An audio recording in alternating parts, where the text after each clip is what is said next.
దారగోని Srenu alias Vikram Nallamala ప్రాంతంలో పోలీసులకి కంటి మీద కొనుక్కు లేకుండా చేశారు.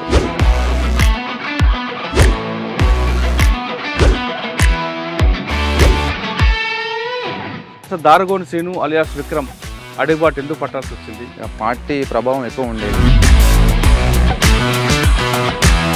భూ సమస్య అనేది మా గ్రామంలో బాగా తీవ్రంగా ఉండేది. అట్లా భావజాలంతో వెళ్ళిపోయింది. 3 సంవత్సరాల్లో మీరు చేసిన దాడులు చెప్పండి. దాడి ఏంటంటే మొత్తం దక్షిణ తెలంగాణ ఉద్యమం అంతా కలిసి చేసిన దాడి అది. దాని మీద దాడి చేసాం, బాగానే ఫైట్ ఇచ్చినాం. ఒక అతను చనిపోయాడు, 2 ఇంజూర్డ్ అయినాయి. కానీ అదే టైంలో శ్రీశైలం నుంచి కొంతమంది పోలీసులు వస్తారు. వచ్చారు, పట్టుకున్నారు. వాళ్ళని మరి ఎందుకు పనిష్మెంట్ చేయకుండా వదిలిపెట్టారు? పోలీసులు అనగానే ప్రతి ఒక్కరు శత్రువులు అయితే కాదు సార్. మాది మన మీద దాడికి ఎవరైతే వస్తారో వాళ్ళే మాకు టార్గెట్. నిరాయుధంగా దొరికిన వాళ్ళని మేము చంపొద్దు అనేది పార్టీ సిద్ధాంతం. రవి గురించి ఎందుకు చంపానని చెప్పాడు ఎప్పుడైనా?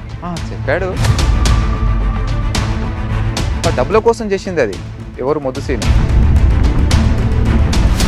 ఎంత అని ఆఫర్ అని చెప్పాడా? చెప్పాడు. ట్రాన్స్ఫర్ అయిన 10 రోజులకి మర్డర్ అయ్యి మహబూబ్నగర్ కోర్టులో కిటికీ పగలగొట్టి AK-47 తీసుకెళ్లారు పోలీస్. కోర్టులో AK-47 తీయడం అంటే అది సహజం, ఎవరు చేయలేరు. చాలా సెక్యూరిటీ ఉంటుంది అక్కడ. అది నాకు సంబంధం లేని విషయము. ఇబ్బంది పెట్టే ఆఫీసర్ ఎవరు? మిమ్మల్ని అర్థం చేసుకొని మీకు ఆదరించే ఆఫీసర్ ఎవరు? ఎందుకన్నా అలాగా సార్, నేను జైల్లో ఉన్నప్పుడు అసలు నా భార్య పిల్లలు కానీ మా అమ్మ కానీ కాస్త బతకలేని పరిస్థితి. కానీ నేను జైలు నుంచి పెరోల్ పేపర్లు పెట్టుకున్నాను సార్. పేరు మనోహర్ సార్. అతనికి నేను చెప్తున్నా కదా, చాలా థ్యాంక్స్ చెప్తున్నా సార్కు. ఉండి పేపర్లు చేయండి అతని విక్రమ్ అంటే, లేదు సార్ అని బయటకు వస్తే వెళ్ళిపోతాడు సార్ అట్లేటంటే, అరే ఎంతో మంది లొంగిపోయి ఎవరు బతుకులు వాళ్ళు బతున్నారు కదా, దేవుళ్ళు లాంటి మంచి అనుకో. అట్లాంటి ఆఫీసర్ ఉండాలి. కానీ అట్లాంటి ఆఫీసర్ పోలీసులో కాదు, రాజకీయ నాయకుడు కూడా ఉండాలి.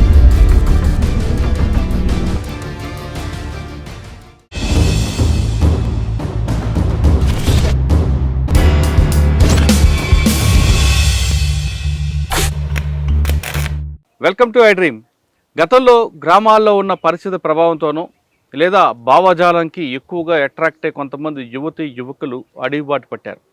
ఆ విధంగా వెళ్ళిన వారు లోపల ఉన్న చెంచుల కోసం నిరంతరం, వాళ్ళ అభివృద్ధి కోసం నిరంతరం కృషి చేస్తూ కొంతకాలానికి వాళ్ళు తిరిగి జనజీవన స్రవంతులు కలిశారు.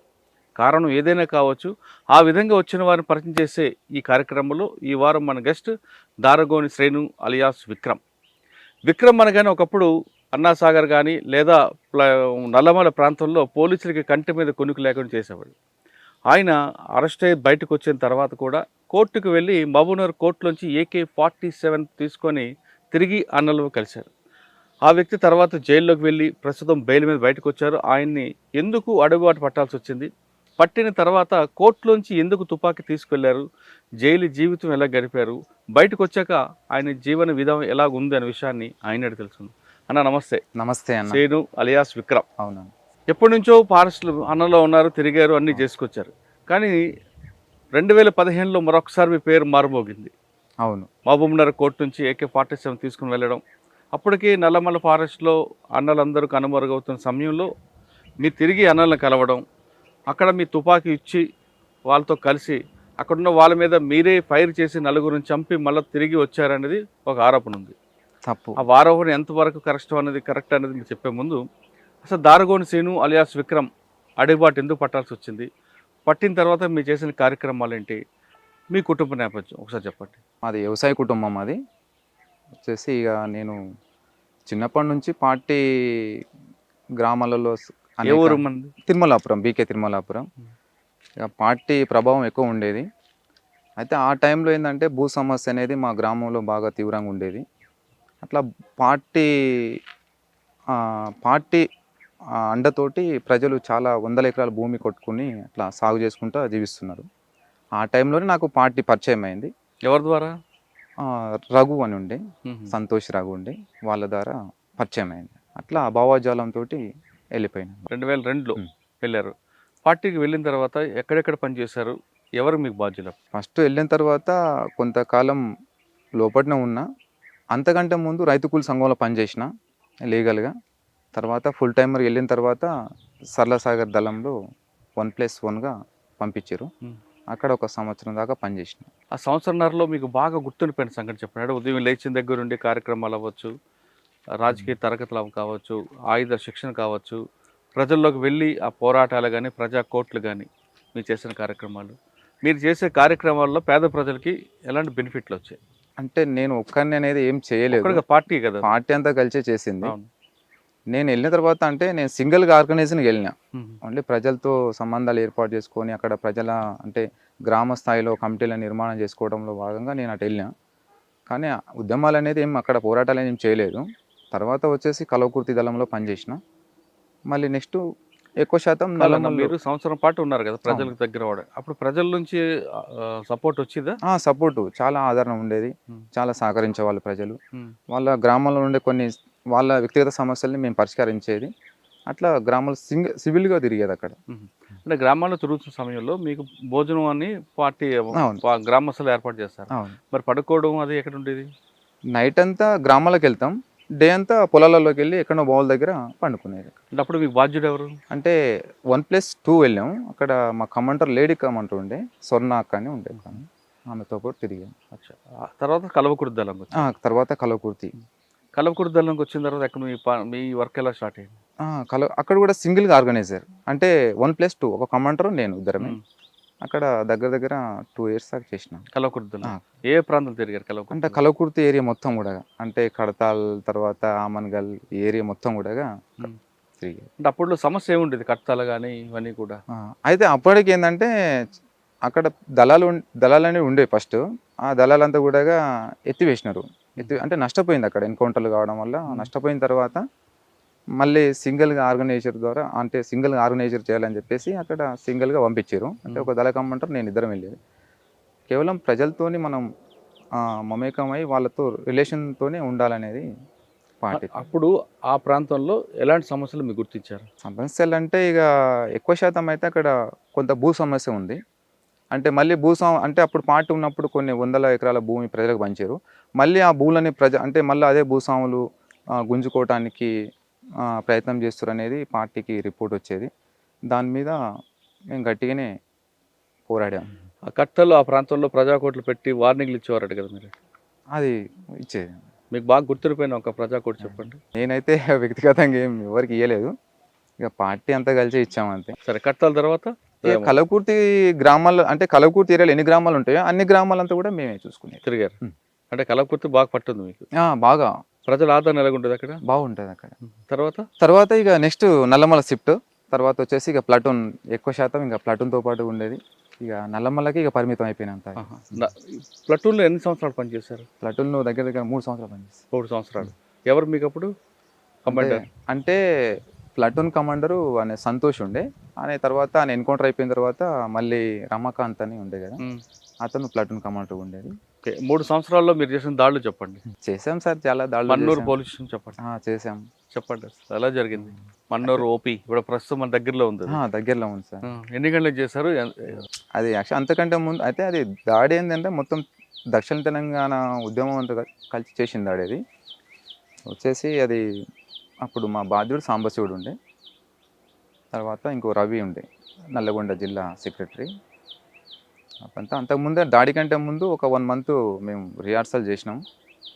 తర్వాత మేము అంటే దీని మీద దాడి అనేది మనూరు అవుట్ పోస్ట్ మీద. అయితే కొన్ని ఇంకా అదనంగా ఇక్కడ బలగాలు వచ్చి అంటే ఇక్కడ కొన్ని అమ్రాబాద్ పోలీస్ స్టేషన్ ఉంటుంది, తర్వాత అచ్చంపేట ఉంటుంది, అటు నుంచి శ్రీశైలం, అంటే అవన్నీ కూడా బ్లాక్ చేసినాం. అంటే అక్కడ అమ్రాబాద్ వెళ్ళి ఒక టీం ఫైర్ చేయడం, తర్వాత అచ్చంపేట అంటే ఇక్కడ రోడ్డు బ్లాస్ట్ చేయడం, దాని మీద దాడి చేసాం. బాగానే ఫైట్ ఇచ్చినాం. కాకపోతే ఏంటంటే మేము అనుకున్న టైంకి వెళ్ళలేదు అక్కడ ఒకటి. తర్వాత అందులో మా కామ్రేడ్స్ ఒక అతను చనిపోయాడు, 2 ఇంజూర్డ్ అయినాయి. ఎవరు చనిపోయిన? అశోక్ అని పాండు, అతను చనిపోయాడు. తర్వాత 2 గాయాలైంది. మీరు దాదాపు వారం 10 రోజులు రెక్కి వేసిన తర్వాత ఎందుకు ఫెయిల్ అయింది అనుకుంటారు? మనన్నారు ఫెయిల్ ఏం కాలేదు, అది ఫెయిల్ అయినా సక్సెస్ అయినట్టే మేము లెక్క. ఎలా అంటే అప్పటికి ఏంటంటే మాకు కొత్త క్యాడర్ అనేది రిక్రూట్మెంట్ అయింది బాగా.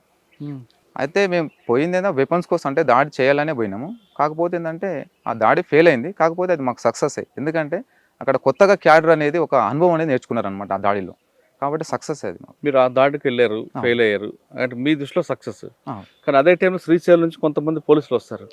వచ్చారు, పట్టుకున్నారు. వాళ్ళని మరి ఎందుకు పనిష్మెంట్ చేయకుండా వదిలిపెట్టారు? అంటే పోలీసులు అనగానే ప్రతి ఒక్కరు శత్రువులు అయితే కాదు సార్ మాకు. వాళ్ళు కర్ణాటక సివిల్ పోలీసులు వాళ్ళంతా. అయితే అప్పటికి మేము దాడి చేస్తున్నప్పుడే వాళ్ళు మాకు ఇన్ఫర్మేషన్ వచ్చింది, అక్కడ బస్సులో పోలీసులు వస్తారంటే ఆపండి అని చెప్పి ఆపేసారు. తర్వాత దాడి అంతా అయిపోయిన తర్వాత మేము వీళ్ళని తీసుకెళ్ళి, అంటే చనిపోయిన వ్యక్తిని తర్వాత ఇంజూర్డ్ అయిన వాళ్ళని తీసుకొని అక్కడికి వెళ్ళాం. ఇక్కడ పౌరాబాద్ చౌరస్తా ఉంటుంది, అక్కడికి వెళ్ళిన తర్వాత ఇంకో రాజు అని ఉండే నల్లగొండ అనే దళకమండరు, జిల్లా కమిటీ మెంబర్, ఆయనతో పాటుగా సాంబశివుడు అంతా మాట్లాడారు, వాళ్ళతోని మాట్లాడి పంపించేసారు. అంటే వాళ్ళని చంపొద్దు అనేది సాంబశివుడు ఆదేశాలా? సాంబశివుడు ఆదేశాలు. అంటే అంటే ఈ ఉద్దేశం ఏంటి? అంటే మనకు కావాల్సిన వాళ్ళు కాదు అనా? అంతే కదా సార్, ఇప్పుడు మన మీద దాడికి ఎవరైతే వస్తారో వాళ్ళే మాకు టార్గెట్. అంతేగాని తర్వాత మాకు నిరాయుధంగా దొరికిన పోలీసులను మేము ఎవరిని చంపం. వాళ్ళ గ్రేవౌండ్స్ వాళ్ళైనా లేకుంటే ఇంకా సిఆర్పీ వాళ్ళైనా సరే, నిరాయుధంగా దొరికిన వాళ్ళని మేము చంపొద్దు అనేది పార్టీ సిద్ధాంతం. అదంతా. ఓకే, మన్నూరు తర్వాత సమీక్షలు ఏం నిర్ణయం తీసుకున్నారు? అందులో ఏంటంటే మేము అనుకున్న టైంకి పోలేదు. ఇంకోటి ఏంటంటే అదనంగా ఒక పోస్ట్ వచ్చింది అక్కడ. అంటే అప్పుడే కుమ్మింగ్ చేసి వచ్చిన ఒక టీం అనేది అక్కడ ఉంది. అయితే మేము నైట్ 8 గంటలకు వెళ్దాం అనుకున్నాము, అందుకని 8:30 అట్లా అయింది. తర్వాత కొంచెం మేము డిస్టర్బెన్స్ అయింది బాగా. అంటే వస్తున్న క్రమంలో కొంచెం మా దగ్గర మైక్ ఉంటుంది, అంటే పోలీసులని సరెండర్ కమ్మని కాషన్ ఇచ్చే ఒక మైక్ ఉంటుంది, అది అనవసరంగా అక్కడనే అది ఆన్ అయింది. అది ఆ సౌండ్కు అంత అలర్ట్ అయ్యారు. అప్పటికి ఒక టీం, ఏ టీం అయితే ముందు పోవాలో ఆ టీం వెళ్ళలేదు. తర్వాత పైన సెంట్రీ చూసాడు, ఫైరింగ్ ఓపెన్ అయింది. మా నుంచి ఫస్ట్ ఫైరింగ్ ఓపెన్ కాలేదు, ఫస్ట్ వాళ్ళ నుంచి ఫైరింగ్ ఓపెన్ అయింది. అందుకే మేము తర్వాత ఏం చేశారు మీరు? అంటే దాడి అయిపోయిన తర్వాత వెళ్ళిపోయాను. అవును. వెళ్ళిపోయిన తర్వాత అప్పటికి చాలా ఇంకా తిరుగుతున్న క్రమంలో చాలామంది ఎన్కౌంటర్ చనిపోయారు. మీరు రిట్రీట్ అయ్యి ఎక్కడ కలుద్దాం అనుకున్నారు? ఇక్కడ దాడి అయిన తర్వాత దాడి తర్వాత మన ఇక్కడ అప్పపూర్ అని పెంట ఉంటుంది, అక్కడ మన మాధవ్ అన్న ఉండే రాష్ట్ర కార్యదర్శి, ఆయన అక్కడ ఉండే, ఆయన పోయి కలిసినాం మనం. ఆయన ఏమన్నారా ఫెయిల్ అయినందుకు? ఏం ఇంకా అది యుద్ధంలో ఇక సహజమే, ఓటమి అనేది విజయం అనేది సహజమే. ఇక తర్వాత వెళ్ళిన తర్వాత మా కామ్రేడ్ అశోక్ ఉండే కదా, అతను తీసుకెళ్ళి ఖననం చేసినాం అక్కడనే లోయలో. ఖననం చేసి ఇక కొన్ని రోజుల తర్వాత ఎక్కడ టీంలు అక్కడ డివైడ్ అయిపోయినాం. సాధారణంగా ఉద్యమంలోకి వచ్చాక కామ్రేడ్ చనిపోయారు అనుకోండి, వాళ్ళ కుటుంబ సభ్యులు చెప్తారా? చెప్తాం కదా, చెప్తాం వాళ్ళకి సానుభూతి తెలుపుతాం.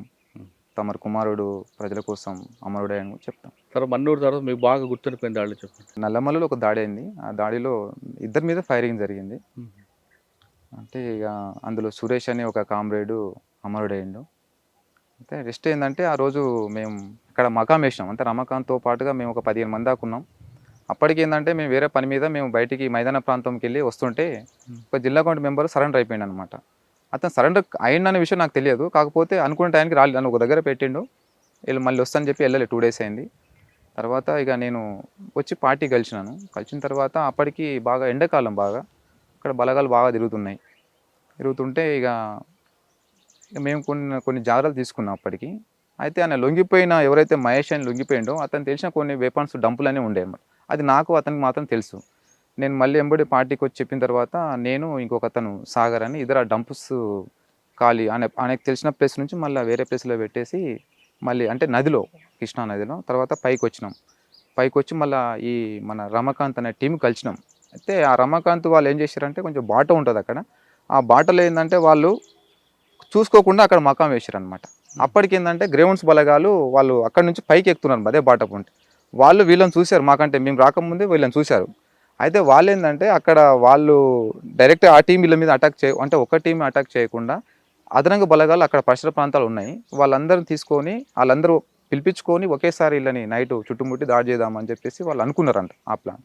అయితే అప్పుడు మేము ఇక్కడ వచ్చి కలిసిన తర్వాత డంప్స్ అన్నీ కూడా కాల్ చేసి వచ్చి ఇక్కడ కలిసిన తర్వాత రమాకాంత్ ఏమన్నా అంటే గొర్రెలు పోతున్నాయి బాట పొంటి, గొర్రెలు పోతుంటే విక్రమ్ ఎవరన్నా అంటే అక్కడ గ్రామాల నుంచి ప్రజలు వస్తారు కదా, పోయి అక్కడ అంటే గ్రామాల్లో ఉన్న రిపోర్ట్ ఏమన్నా తెలుసుకోపోండి అని చెప్పి ఇక పంపించిండు ఎవరు రమాకాంత్. పంపిస్తే నేను సురేష్ అని ఇద్దరం మేము ఉరుకుతున్నాం అనమాట. ఉరుకుతుంటే ఆల్రెడీ వాళ్ళు నేను వెపన్స్ ఇట్లా చేతిలో పట్టుకున్నా. తర్వాత ఇట్లా కొంచెం కొండ ఉంటుంది, కొండ ఉంటే ఇట్లా ఎక్కుతుంటే ఏంటంటే అప్పటికి నేను పైన చూసిన వాళ్ళు పొజిషన్ పెట్టుకున్నారు పోలీసులు. సురేష్ డౌన్ అని చెప్పేసి ఇక నేను డౌన్ అయిన తర్వాత ఆయన సురేష్ కొంచెం ముందుకు పోయిండు, ఆ ఫైరింగ్లో అతను చనిపోయిండు, నా ముందే పడిపోయిండు. తర్వాత నేను ఫైర్ చేసుకుంటూ ఇట్లా కిందికి వచ్చేసి మళ్ళీ ఈ టీంతో కలిసి వెళ్ళిపోయాను. మీరు చేయడం కాకుండా మీ మీద అటాక్లు ఎన్నిసార్లు అయ్యాయి? ఇక్కడ బాణాల దగ్గర ఒక ఎన్కౌంటర్ అయింది సాంబశివుడు ఉన్నప్పుడే. అయితే అప్పుడు అమరవీరుల సభ జరపాలని చెప్పి మేము అప్పటికి విలేకరులకు ఫోన్ చేసిండు మా సాంబశివుడు. ఫోన్ చేసిన తర్వాత వాళ్ళు అప్పటికి లీక్ అయింది. అంటే ఫోన్లు వీళ్ళు యూజ్ చేయడం వల్ల లీక్ అయింది. అయితే లీక్ అయిన తర్వాత ఏంటంటే అప్పుడు ఆల్రెడీ అక్కడ ప్రాంతాల్లో బలగాలు వచ్చేసినాయి. అయితే మేము ఆ బలగాలు వచ్చిన విషయం మాకు అర్థమయ్యి ఏం చేసినామంటే ఒక పెద్ద కొండ మీద ఎక్కినాము. సాయంత్రం వచ్చేసి ఒక 3:30, 4 అవుతుంది. ఆ కొండ మీద ఎక్కిన తర్వాత ఏమైందంటే మేము అక్కడ మంచి బంకర్లు పెట్టుకున్నాం. అంటే మేము దాడి చేసిన కూడా మేము ఫైట్ ఇవ్వడం కోసం కూడా మేము జాగ్రత్త తీసుకున్నాం. తర్వాత ఆ సాంబశివుడు చెప్పాడనమాట, ఒక సెంటర్ అటు కూడా పెట్టమని చెప్పి. ఆ సెంటర్ పెట్టకపోతే ఆ రోజు నష్టపోయేవాళ్ళని. ఒక బ్యాక్ ఒక సెంటర్ పెట్టమని చెప్పాడు. అంటే ఏ పోస్ట్ బి పోస్ట్ 2 ఉంటాయి. పెట్టిన తర్వాత అయితే మేము అక్కడ కొంత సౌండ్ చేసినాం అనమాట. ఆ రోజు చేసిన తర్వాత ఏమైందంటే కొన్ని రాళ్ళు వీళ్ళు సౌండ్ వచ్చింది. అప్పటికి అక్కడ పోలీసులు ఏంటంటే పైగా కొండ ఎక్కుతారు అనమాట. ఇప్పుడే నేను ఏం చేసిన అంటే అప్పటికి సెంట్రీ వాళ్ళకు కొంచెం టీ ఇచ్చి నేను కూర్చున్నా. ఆ సెంటర్ చూసి మాకు పిలుస్తున్నారు అనమాట. కొంచెం సైగ చేస్తుంటే అప్పుడు రజిత ఉంది కదా, ఆ రజిత వాళ్ళు నేను పిలుస్తున్నారు చూడండి అనగానే మేము వెంబడే అలర్ట్ అయ్యి ముందు వెళ్తున్నా కానీ వాళ్ళే మా మీద ఫైర్ చేశారు. చాలాసేపు ఒక 5 నిమిషాల దాకా ఫైరింగ్ జరిగింది. అందులో గట్టిగా రిటాలియేషన్ ఇచ్చినాం మనం. ఎవరికి ఏం కాలేదు. ఆ 2 అక్కడ మరి మిస్ అయ్యారు కదా సాంబశివుడు తాలతో. అవును. తర్వాత దాని మీద సమీక్ష జరిపారా? అయితే అప్పటికి ఏంటంటే నేను రమాకాంత్, ఇంకో సాగరు, ఒక ఉమా, ఒక నలుగురం మిస్ అయినాం. అంటే వాళ్ళంతా సేఫ్గా నల్లమల్ల వెళ్ళిపోయారు. అంటే లోపల అటు ప్రకాశం వెళ్ళిపోయారు. మేము 1 మంత్ ఒక నెల రోజులు మాత్రం వాళ్ళకు కాంటాక్ట్ లేకుండానే ఉన్నాం. మళ్ళీ నెల రోజుల తర్వాత కలిసాం. దాదాపు మీరు 10 సంవత్సరాలు పార్టీలో ఉన్నారా? లేదు, 5 సంవత్సరాలు. 5 సంవత్సరాలు. నల్లమల మొత్తం మీరు జల్లెడ పెట్టారా? మొత్తం. నల్లమలలో ఎక్కువ కొండలు ఏ ప్రాంతం ఎక్కువ ఉంటాయి? ఏ ప్రాంతంలో కొండలు ఎక్కడానికి కష్టం ఉండేది? చెంచులు ఎక్కడ ఎక్కువ ఉంటారు? వాళ్ళు మీకు ఏ విధంగా సహకరించేవారు ఈ నల్లమల ప్రాంతంలో? నల్లమల్లలో ఈ మహబూబ్నగర్ కంటే ప్రకాశం డిస్టిక్ కొండలు బాగుంటాయి. బాగా ఎత్తైన ప్రాంతం. కానీ చెంచులు అంటే మహబూబ్నగర్లో ఎక్కువనే ఉంటారు. తర్వాత ప్రకాశం డిస్టిక్లో కూడా చెంచులు బాగుంటారు. కానీ కొండలు ఎక్కువగా నల్లమల్లలో మహబూబ్నగర్ కన్నా ప్రకాశంలో బాగుంటాయి. అక్కడ అంటే ఇక్కడ మహబూబ్నగర్ ఏంటంటే అంటే చిన్న కొండలైనా కూడా ఇస్రం ఎక్కువ ఉంటుంది. అక్కడ చాలా పెద్ద పెద్ద కొండలు ఉంటాయి. అక్కడ ఏది ఎక్కడం కష్టం? ప్రకాశం డిస్టికే కష్టం. ఎందుకంటే అక్కడ నేను సంవత్సరం పైన చేసిన కాబట్టి. ఇక్కడ చెంచుల సాకారం ఇక్కడ ఎక్కువ, అక్కడ ఎక్కువ ఉంటుంది. ఆల్మోస్ట్ తెలంగాణ కావచ్చు, ఇటు మహబూబ్నగర్ అంటే తెలంగాణ కావచ్చు, అక్కడ ఆంధ్ర ఎక్కువ ఆదివాసుల మీదనే ఆదివాసులు బాగా సహకరిస్తారు. మీరు తిరుగుతున్న ఈ సంవత్సరం పాటు ఏమైనా జంతువులు ఎదురుపడేవా? ఎలుగు పంటలు ఎక్కువ పడేటి. మీ వెనక పడేవా? పడేటివి. మరి పడేటివి. ఒకసారి దాడి కూడా చేసింది. ఫైర్ చేసి చంపేసాం. ఇక్కడనే పులి బొమ్మ ఉంటుంది పవరాబాద్ చౌరస్ దగ్గర. కిరణ్ అని మా కమాండర్ ఉండే, అతను ఏఓబి దాడిలో చనిపోయిండు. ఎన్కౌంటర్లో అమరుడైండు. అంటే ఎన్కౌంటర్లో కాదు, కాకపోతే దాడిలో చనిపోయిండు. ఆయన కమాండర్ ఉండే. సరే నైటు మకాం వేసినాం రోడ్డు పక్కనే. మా వేరే జనార్దన్ అని ఒక వ్యక్తి ఉండే, అతను సెంటర్ ఉండే అనమాట. అది చిన్న పిల్లబాటు ఉంటుంది. ఆ పిల్లబాటు ఉంటే తల్లి అంటే దానికి చిన్న చిన్న పిల్లలు ఉన్నాయి. ఎలుగుబంటు వస్తూ ఉంటే ఆయన చూడగానే ఆయన మీద అటాక్ చేయగానే గట్టి పట్టుకున్నాడు. చేతులని కరిచినాయి. తర్వాత అరవంగానే మా కమాండర్ ముందుకెళ్ళి ఫైర్ చేసిండు. చనిపోయింది. జంతువులు అంటే ఎదురుపట్టి చంపారు. మనుషులు ఎందుకు చంపారు? మనుషులని మేము ఎవరిని చంపాలని మా ఆలోచన కూడా కాదు. అది ప్రజల సమస్యల మీదనే, ప్రజలకు న్యాయం జరగాలని మా పోరాటం. కానీ సార్, ఆ పోరాటంలో ఎంతమంది మీ చేతుల్లో చనిపోయి ఉండొచ్చు? నా చేతిలో ఎవరు చనిపోలేదు సార్. నేను ఎవరు చంపలేదు. మీ చేతుల్లో కాకపోయినా ఉద్యమంలో భాగంగా ఇక అది నాకు సంబంధం లేదు. పార్టీ ఉన్నప్పుడు పార్టీ చేసింది, కానీ నా చేతిలో మాత్రం ఎవరు చనిపోలేదు, నేను ఎవరిని చంపలేదు కూడా. కాకపోతే విరోచితంగా పోరాడినా, విరోచితంగా ఉద్యమంలో పనిచేసిన, పార్టీకి నమ్మకంగా పనిచేసిన, పార్టీ సిద్ధాంతాల పట్ల కూడా పార్టీ పట్ల చాలా రాజకీయాలు నేర్చుకున్నా. కానీ పార్టీ కూడా చంపాలి అనే నేర్పదు. పార్టీ ప్రజలకు న్యాయం జరగాలి, ప్రజా ఉద్యమాలు చేయాలని పార్టీ చెప్తుంది. కానీ చంపాలనే సిద్ధాంతం అయితే మా పార్టీది కాదు. పార్టీలోకి వెళ్ళిన తర్వాత మీరు నేర్చుకుంది ఏంటి? క్రమశిక్షణ లేదంటే జ్ఞానమా? నేను పార్టీలో నేర్చుకున్నది జ్ఞానం కంటే క్రమశిక్షణ నేర్చుకున్నా. తర్వాత యుద్ధంలో శత్రువు మీద మనం దాడి ఎట్లా చేయాలి, దాన్ని ఎట్లా తిప్పికొట్టాలి, ఎట్లా మనం ఫైట్ చేయాలి అనేది నేర్చుకున్నాను. మరి 5 సంవత్సరాల పార్టీలో ఉండి ఎందుకు బయటకు రావాల్సి? నేను బయటికి ఏం రాలేదు. నేను అరెస్ట్ అయినా. నేను ఫస్ట్ టైం అరెస్ట్ అయినా. ఎక్కడ? హైదరాబాద్లో వనస్థలిపురం. మీరు అటెందుకు వచ్చారు మైదాన ప్రాంతానికి? అయితే అప్పటికి పార్టీ ఏంటంటే ఇక్కడ అందరూ లొంగిపోయినారు, అందరూ సరెండర్ అయిపోయినారు. మెయిన్ లీడర్ అంతా కూడా సరెండర్ అయిపోయిన తర్వాత మిగిలింది మేము నలుగురం మిగిలినాం. ఎవరో నలుగురు? నేను, శ్యామ్, శేఖర్, శోభ అని శ్యామ్ వాళ్ళ భార్యనే. ఇక నలుగురం మిగిలిపోయినాము. మాకు లొంగిపోవాలని మాకు ఆలోచన లేదు. శ్యామ్కి కానీ నాకు కానీ మిగతా ఇద్దరికి కూడా లొంగిపోవాలని ఆలోచన లేదు. పార్టీ కాంటాక్ట్స్ మనకు, ఇంకోటి ఏంటంటే పార్టీ కాంటాక్ట్ లేదు మనకు. కానీ అప్పటికే నల్లమలలో పార్టీ ప్రభావం తగ్గింది కదా. పార్టీ అంతా కూడా రిట్రీట్ అయిపోయింది. అయితే ఉన్న వాళ్ళని ఏంటంటే మైదాన ప్రాంతాల్లో ఎక్కడో ఒక దగ్గర ఉండి ఓన్లీ ఒక షెల్టర్ తీసుకోవాలి తప్ప ఆఫెన్స్ అనేది కూడా ఏం చేయొద్దు అనేది పార్టీ నిర్ణయం. అది ఆ నిర్ణయం ప్రకారం మేము ఉన్నాం. అయితే మా జిల్లా కార్యదర్శి రమాకాంత్ వెళ్ళిపోవడం వల్ల పార్టీకి నష్టం జరిగింది, బాగా నష్టం జరిగింది. ఆయన లొంగిపోయిన తర్వాత ఏంటంటే మాకు పార్టీ కాంటాక్ట్స్ అనేది లేవు అనమాట. అంటే కాంటాక్ట్ అంటే సాంబశివుడే మాకు కాంటాక్ట్. ఆయనకి చాలాసార్లు ఎన్కౌంటర్, అక్కడ కర్నూలు ఎన్కౌంటర్ అయ్యి అక్కడ కొన్ని మొబైల్స్ పడిపోవడం వల్ల మేము చేసినా కూడా మళ్ళీ ఫోన్లు స్విచ్ ఆఫ్ రావడం, అట్లా మేము ఇబ్బంది పడుతూ మేము అట్లా కలుకూరు తీరలో తిరిగినాం మేము బాగా. అంటే ఇక్కడ నల్లమల వదిలిపెట్టి అటు మైదాన ప్రాంతంలో ఉన్నాం. ఇప్పుడు పార్టీ కాంటాక్ట్ కోసమే తిరుగుతున్న క్రమంలోనే దొరికినా నేను. అంటే వనస్థలిపురం ఉన్నారా? వనస్థలిపురం వెళ్ళిన, ఒక ఫోన్ ట్యాపింగ్ అయింది, వేరే వాళ్ళు ఇచ్చిన సమాచారం తోటి పట్టుకున్నాం. కొంతకాలం కలవకుర్తులు ఉన్నారు. అంటే అక్కడ మేము తిరుగుకుంటున్నాం. తర్వాత తిరుగుకున్నారా, షెల్టర్ తీసుకున్నారు? షెల్టర్ ఏం లేదు, కాకపోతే గ్రామాలు, చిన్న గ్రామాల్లో అంటే తిరుగుకుంటా ప్రజలతో మమేకమే ఉన్నాం మేము. అంటే యూనిఫామ్ లేకుండా? యూనిఫామ్ లేకుండా, సివిల్. వనస్థలిపురంలో మీకు పట్టుకున్నారా? అవును. పట్టుకొని మళ్ళీ తిరిగి ఎక్కడ తీసుకొచ్చారు? ఏ కోర్టులో? ఇక కోర్టులో కాదు, ఇక బాగానే కోర్టులో ప్రొడ్యూస్ చేసిన తర్వాత ఒక 5 రోజుల దాకా బాగా కొట్టారు, ఎన్కౌంటర్ చేయాలని తీసుకెళ్ళారు. తర్వాత ఇక అప్పటికి కొంత నేను అరెస్ట్ అయిన విషయం కొంచెం లీక్ అయింది బయటికి. ఇక అప్పుడు కోర్టులో ప్రొడ్యూస్ చేశారు. అక్కడనే 5 రోజులు ఎక్కడ ఉంచారు మిమ్మల్ని? ఎవరు చేశారు? చంద్రశేఖర్ సిఐ, ఎస్ఐ రవీంద్ర ప్రసాద్, ఇప్పుడు ఆయన సిఐ అనుకుంటా, వాళ్ళు అరెస్ట్ చేశారు. చేసి బాగా కొట్టారు. కొట్టి అయితే నేను అరెస్ట్ అయిన తర్వాత శ్యామ్ సరెండర్ అయిపోయాడు. ఇక నేను అరెస్ట్ అయిన తెలియంగానే శ్యామ్ సరెండర్ అయిపోయాడు. ఇక తర్వాత వాళ్ళందరూ వచ్చారు నా దగ్గరికి, చార్సీనా మేడం ఎస్పీ ఉండే, వాళ్ళంతా వచ్చి కొన్ని డంప్స్ ఉన్నాయి నీకు సంబంధించి చూపించమని బాగా ఇబ్బంది పెట్టారు. నాకేం తెలియదు, ఉన్నంత కూడా రమాకాంత్, శ్యామే చూపించారు, నా దగ్గర ఏం లేవని చెప్పాను. తర్వాత ఇక వాళ్ళు ఎన్కౌంటర్ చేయాలనుకున్నారు. ఇక తర్వాత ఎందుకో తర్వాత చేయొద్దనుకున్నారు, ఏమో తెలియదు. ఇక తర్వాత కోర్టులో ప్రొడ్యూస్ చేసి జైలుకి పంపి, చెర్లపల్లి జైలు. 2 సంవత్సరాలు ఉన్నా. చెర్లపల్లి జైలు ఎవరెవరు కలిసారు మీకు? సార్, చెర్లపల్లి జైల్లో మల్లా రాజిరెడ్డి అన్న, అవును, కేంద్ర కమిటీ సభ్యుడు, శ్రీరాముల శ్రీనివాస్, జనశక్తి పార్టీ అమర్ అన్న, తర్వాత వచ్చి ఇంకో మా జిల్లా కమిటీ మెంబరు కావలి యాదగిరి వచ్చేసి, ఇంకా వేరే వాళ్ళు మొద్దు సీను, ఇంకో ఆర్పిటి పటేల గోవర్ధన్ రెడ్డి, వాళ్ళంతా కలిసి ఉండేది. రాజిరెడ్డి అన్న వీళ్ళందరూ ఏం చెప్పేవారు మీకు? ఎందుకు అరెస్ట్ అయ్యారా? అడిగారు, అసలు ఎందుకు అరెస్ట్ అయ్యారు, ఎట్లా అరెస్ట్ అయ్యారని అడిగారు. అడిగిన తర్వాతనే వాళ్ళు మళ్ళీ నన్ను కమ్యూన్లో తీసుకున్నారు వాళ్ళు. అంటే నా నుంచి కూడా కొన్ని మిస్టేక్లు జరిగినాయి. అంటే కొన్ని డంప్స్ అనేది చూపించాను, నేను కూడా. చూపించారా? చూపించాను. ఎందుకంటే అప్పుడు చూపించాలనుకోలేదు. కాకపోతే మా మాజీ మిత్రులు అంతా ఏం చేశారంటే, ఇక అయితే అరెస్ట్ అయితే నన్ను జైలు పంపుతారనే విషయం నాకు తెలుసు. కానీ వీళ్ళేం చెప్పారంటే, నాకు లేదు నిన్ను అరెస్ట్ చేసినా కూడా నేను సరెండర్ చేపిస్తాం, ఆల్రెడీ మేమంతా లొంగిపోయినాం కదా, ఆ డంప్స్ ఏమైనా ఉంటే చూపించమని చెప్పారు. సరే అని ఆ డంపులు చూపించిన తర్వాత వాళ్ళు ఇక బాగా ఇంకా ఇబ్బంది పెట్టారు. తర్వాత అనుకున్నా ఇక ఇట్లా జరుగుద్ది అనుకోలేదు, కానీ చూపించవద్దు పార్టీ దృష్టిలో, అంటే చూపించక తప్పదు ఇక, ఎందుకంటే అది సహజమే. ఆ టైంలో టార్చర్ తట్టుకోలేక. కానీ ప్రాణహాని అనేది చేస్తే అది పార్టీ ద్రోహం అంటారు, కానీ తుపాకులు అనేది చూపిస్తే అది పెద్దగా ఏం.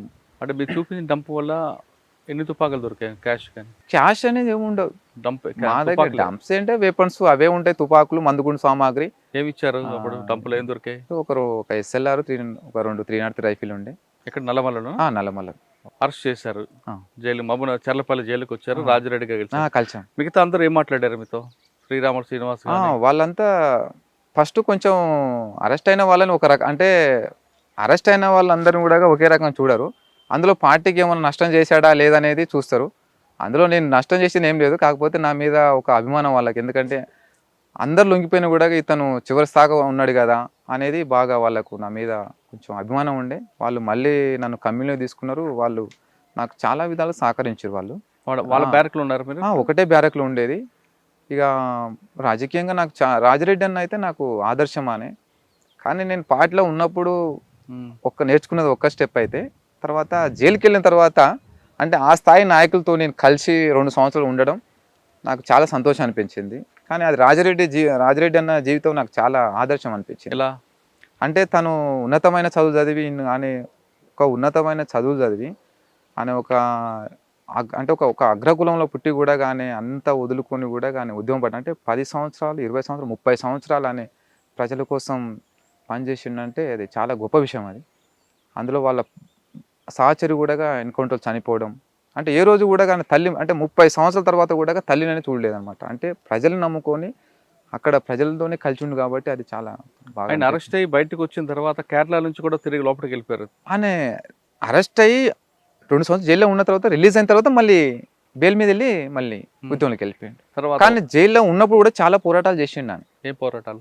అంటే ఖైదీల హక్కుల కోసం 1996-98 అంటే అప్పటికి పార్టీ రాజకీయ ఖైదీలు కొన్ని జైల్లో కొన్ని పోరాటాలు చేసి కొన్ని హక్కులు అనేది సాధించుకున్నారు. అయితే 2007 నాటికి ఏంటంటే హక్కులు అనేటివి అంటే అమలు కావట్లేదు.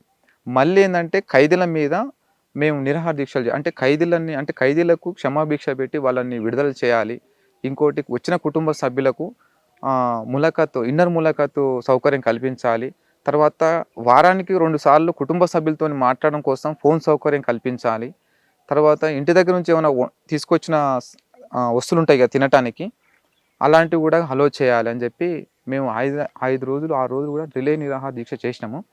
అది హోమ్ మినిస్టర్ జానారెడ్డి గారు దాన్ని అక్కడ దాకా తీసుకెళ్ళారు పార్టీ. తర్వాత ఆయన కూడా హామీ ఇచ్చిన తర్వాత మేము విరమించుకున్నాము. కాబట్టి ఇక ఇంకోటి ఏంటంటే ముఖ్యంగా అందులో 7 సంవత్సరాలు శిక్షాకాలం పూర్తయిన ఖైదీలని విడుదల చేయాలనేది మా డిమాండ్ ముఖ్యంగా. అది నెరవేరుద్దా? నెరవేరింది. తర్వాత 2009లో 8లో జీవోలో రిలీజ్ చేశారు. ఒకవైపు చర్లపల్లి జైల్లో రైట్ సైడ్ పార్టీ వాళ్ళు ఉంటారు. అవును, మహానది బ్యారక్. ఇంకోవైపు మొద్దుసీన్ లాంటి వాళ్ళు కనిపిస్తుంటారు. అంటే మొద్దుసీన్ కూడా మాతో పాటు ఉండేది. అంటే రూమ్ ఒకటే బ్యారకు, దాంట్లో 12 రూమ్లు ఉంటాయి. ఆ 12 రూమ్లో అతనికి ఒక రూమ్ అంటే హై సెక్యూరిటీ బ్యారక్ అదే కాబట్టి అందులో ఒక రూమ్ ఇచ్చారు. కానీ అతనికి మాకు ఎలాంటి సంబంధం లేదు. ఎందుకంటే అతను లైన్ వేరు, మా లైన్ వేరు. కానీ మాట్లాడుకునేవారా? మాట్లాడుకో. రోజు రవి గురించి ఎందుకు చంపానని చెప్పాడు ఎప్పుడైనా? చెప్పాడు. ఇక ఆయన ఏం చెప్పాడు అప్పుడు? డబ్బుల కోసం వాళ్ళు చంపింది. ఏదో సూర్య అన్న భావకాలలో తృప్తి కోసం లేదు. వాళ్ళు ఏంటంటే క్రిమినల్స్. ప్రజలు అంటే వాళ్ళు ఏదో సూర్య అన్న కళ్ళల్లో నీ ఆనందం చూడాలని చంపినా అని చెప్పింది కదా డైలాగు. అది కాదు. అదేంటంటే అప్పటికి ఏంటంటే క్రిమినల్ అప్పటికి జైలుకు చాలాసార్లు వచ్చిపోయాడు. అప్పుడు సూర్య అనేది పరిచయం అయ్యాడు. ఆ సూర్య పరిచయం అయిన తర్వాత సూర్యకి ఇతని ద్వారా ఏమైనా సూర్యకి అవసరం వస్తుంది అనుకొని అతను సూర్య ఇతన్ని లోపరుచుకొని అట్లా చేసింది తప్ప డబ్బుల కోసం చేసింది అది. ఎవరు మొద్దుసీను ఇది ఏదో చేసింది కాదు, డబ్బుల కోసం చేసింది. డబ్బుల కోసం ఎంత అని ఆఫర్ అని చెప్పాడు. ఎంత? ₹1 కోటి అని చెప్పాడు. అందులో ఇచ్చింది 5 లక్షలంట. అయితే మేము వాకింగ్ ఎక్సర్సైజ్ చేసేటప్పుడు రాజిరెడ్డి అని తోటి డిస్కషన్ అంటే కొంచెం చర్చించేవాడు.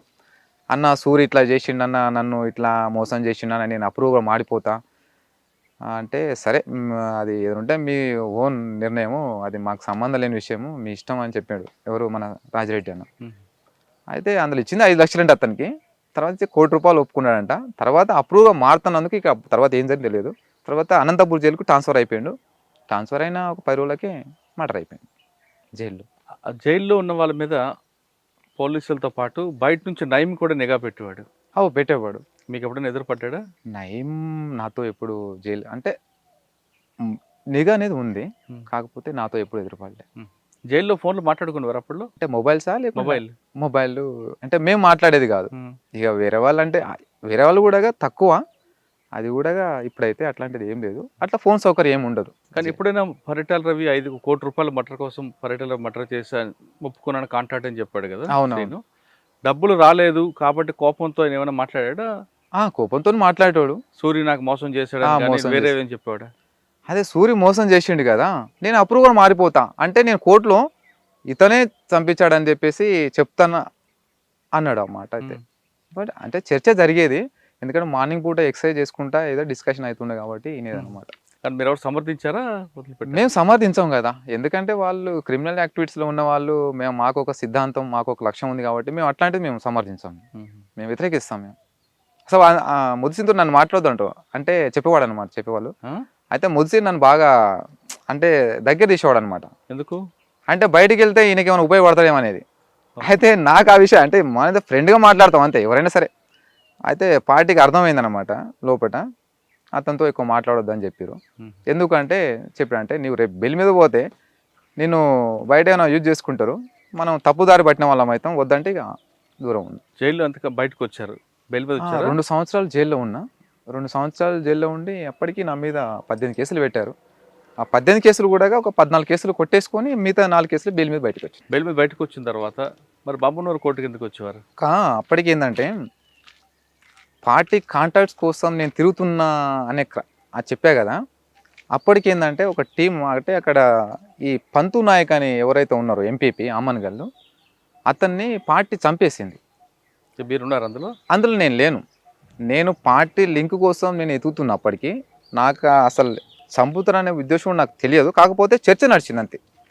అంటే అతని గురించి రిపోర్ట్ నాకు తెలుసు కానీ అతను చంపుతారన్న విషయం నాకు తెలియదు. అంటే ఆ సంఘటనలో మీరు లేరు? కానీ మరి మీ మీద కేసు ఉంది కదా అందులో. అది నేను అరెస్ట్ అయినా కాబట్టి నా మీద మోపారు. ఇప్పుడు ఆ కేసు అయిన వాళ్ళు సరెండర్ అయిపోయారు, ఆ కేసు చేసిన వాళ్ళు. నేను అరెస్ట్ అయినా కాబట్టి ఆ కేసు అంతా కూడా నా మీద దొబ్బేశారు. దాంట్లో ఏ ఫైన్ నేను అసలు నేను ఆ కేసు అయినప్పుడు నేను కలకూరు తిరగలే, నేను ఎక్కడ రంగారెడ్డి డిస్టిక్లో ఉన్నాను నేను అప్పుడు. అది పార్టీ కాంటాక్ట్ కోసం నేను అక్కడికి వెళ్ళినా నేను. కానీ అతను చంపుతాడన్న విషయం నాకు తెలియదు, కాకపోతే అతని గురించి కొంచెం చర్చ నడిచింది పార్టీలో. ఎందుకు ఆయన చంపాలనుకున్నారు? ఆయన ఒక లంబాడి సామాజిక వర్గం వ్యక్తి. అవునవును. మరి ఆయన చంపితే మీకు పార్టీలో ఆదరణ, గ్రామాల్లో అయితే పోతుంది కదా. కరెక్టే, ఇదే డిస్కషన్ నేను కూడా చేశాను సార్. అంటే మీరు చెప్పినట్టుగానే అతని మీద ఏంటంటే కలవకుర్తి ఏరియాలో సీరియస్ ఎలిగేషన్స్ ఉన్నాయి ఆయన మీద. అలా ఎలిగేషన్స్ ఏంటంటే అతను ఏంటంటే ఆ అంటే గిరిజన భూములు అయితే ఏవైతే ఉంటాయో ఆ భూములన్నీ కూడా వాళ్ళని బెదిరించి వాళ్ళని కొనుగోలు చేసి తక్కువలో కొనుగోలు చేసి అని రియల్ ఎస్టేట్ దందా చేసేవాడంట. తర్వాత వచ్చేసి ఈ ఎస్టీ అమ్మాయిల మీద బాగా లైంగికంగా వేధింపులు తర్వాత వాడుకునేటోడు.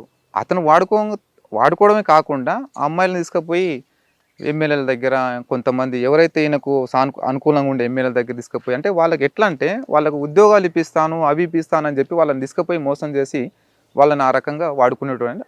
అక్కడ గిరిజనులు చెప్పారు, అంటే ఈ లంబాడీసే చెప్పేటోళ్ళు. అయితే మరి ఏం చేద్దాం ఏందనేది పార్టీ అంటే ఈ విధంగా ఎలిగేషన్స్ అయితే ఆయన మీద ఉన్నాయి కాబట్టి పార్టీ చంపాలా వద్దా అనేది ఇక పార్టీ నిర్ణయం. అది ఎలా జరిగింది ఉండొచ్చు ఆ సంఘటన? సార్ ఆ సంఘటన ఎలా జరిగి ఉండొచ్చు? ఇక ఆ టైంలో నేను లేను కాబట్టి చెప్పలేను సార్. లేరు, కాకపోతే మీకు తర్వాత తెలిసి ఉండొచ్చు కదా. చెప్పారు, పోయినారంట ఇద్దరు. నేను మళ్ళీ వచ్చిన తర్వాత కలిసిన తర్వాత చెప్పారు ఎవరెవరు వెళ్ళారంటే ఇద్దరు వెళ్ళారంట. ఇద్దరు వెళ్ళి చేసి ఆ కేసులో మీకు అరెస్ట్ చేశారు? అరెస్ట్ చేసి ఎక్కడ మహబూబ్నగర్ జైలు? లేదు, చెల్లపల్లి జైల్లో ఉన్నాం. పంతు నాయక్ కేసులో కూడా బయటకు వచ్చారు బెయిల్ మీద. మరి మహబూబ్నగర్ కోర్టుకి ఎందుకు వచ్చేవారు?